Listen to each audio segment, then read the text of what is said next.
Le ponemos cara a los números fríos de la economía. Isaac Yuyo Rudnick del ISEPSI te trae la realidad caliente de nuestro país.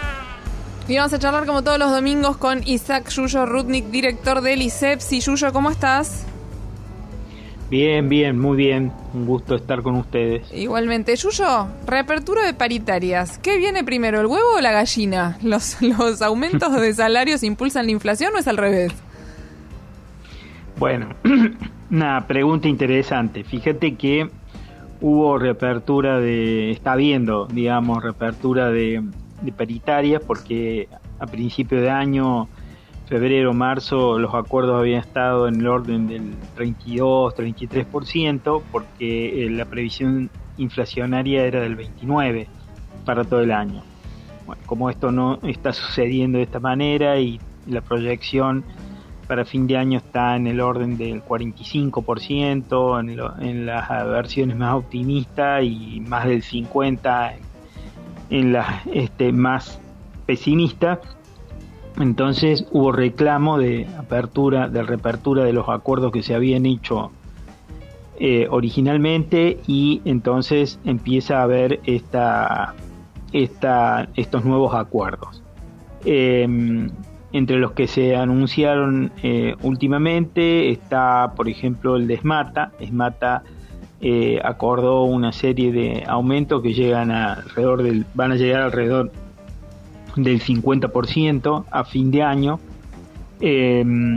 Y en el caso de, comercio aún todavía no cerró, está en plena discusión.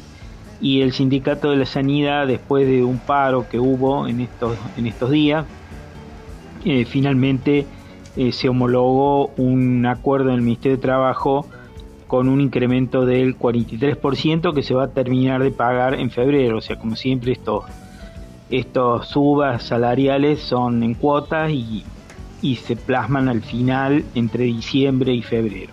En el caso de la sanidad, el 43%. Pero fíjate que en el caso de sanidad llama la atención que prácticamente en el mismo día en que se anuncia el acuerdo del 43% sí, de aumento salarial, también se le otorga a las prepagas un 36% de incremento en las tarifas que cobran a los usuarios. Ahora, esto, ¿por qué me llama la atención? Me llama la atención porque hay una idea instalada de que el aumento salarial se traslada a los precios y es impulsor en alguna medida de la inflación. Pero fíjate que también en todos estos meses, en todos estos años hubo siempre aumentos salariales por debajo de la inflación. Sí. O sea, el salario estuvo perdiendo en los últimos 3 años, alrededor de 3 a 4 puntos de su poder adquisitivo en la carrera contra la inflación. Claro, una carrera en la que los precios van siempre por un ascensor a la velocidad de la luz y los salarios por escalera subiendo como una tortuga, ¿no? Así es. Entonces es difícil a esta altura de este proceso, digamos, que llevamos, sobre todo en los últimos años, de adjudicarle a los incrementos salariales como causa de la inflación, por lo menos no como única causa, porque si bien digamos puede ser contabilizado como un elemento a considerar la causa de la inflación, también todos los economistas de todas las corrientes acuerdan de que la inflación tiene múltiples causas. Uh-huh. Sin embargo, a la hora de la discusión, el primer lugar siempre lo ocupa los salarios. Ahora, por otro lado, algo que venimos diciendo y afirmando permanentemente: si esta continuidad de pérdida del poder adquisitivo de los salarios se da de manera indefectible y vuelve a repetirse durante este año, es difícil de prever que el crecimiento de la economía va a tener la envergadura o va a tener el volumen que prevé el gobierno. ¿Por qué? Porque, como venimos diciendo, el 70% de la economía, del desarrollo de la economía en la Argentina depende del funcionamiento del mercado interno.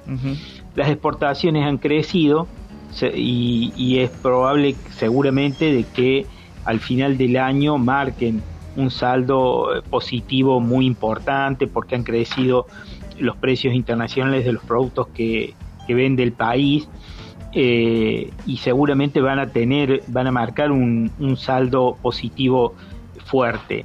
Pero de todas maneras, aun cuando haya crecimiento importante de las exportaciones, si el mercado interno continúa en una fase relativamente deprimida o con un crecimiento lento, o que no supera por lo menos en algunos puntos el comportamiento que tuvo hace 2 años, porque obviamente el año pasado no es punto de comparación, porque en esta época, claro, si